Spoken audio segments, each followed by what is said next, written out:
Sans l'ombre d'aucun doute, l'actuel chef du gouvernement aura été le premier ministre le plus téméraire du Mali moderne. Sur plusieurs fronts à la fois, le soldat peut-il être sauvé?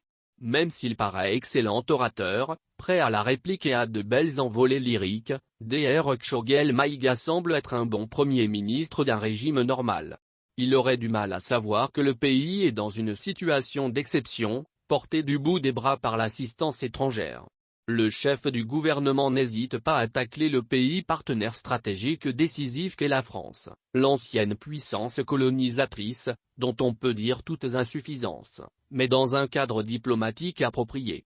Le soldat Choguel semble décidé à tirer à boulet rouge sur les manœuvres françaises, certes relatant le ressenti d'une bonne frange de Maliens. Ce qui lui vaut aujourd'hui l'inimitié de Paris.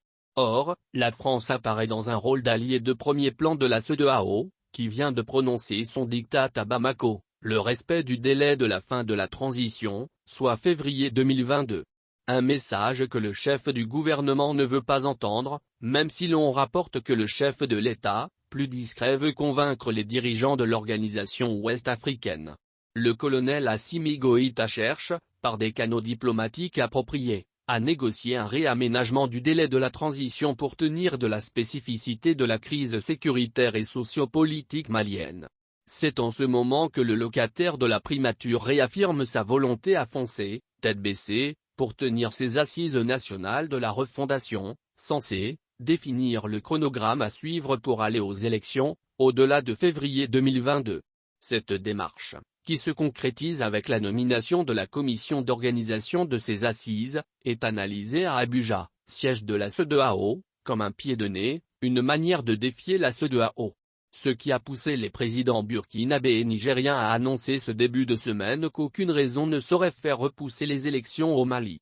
Comme on le voit, au moment où le colonel Assimi Goïta se fait discret pour plaider une rallonge douce de la transition, le chef du gouvernement semble dans le mépris de la classe politique, qui reste majoritairement intransigeante sur le respect du délai prévu pour les élections.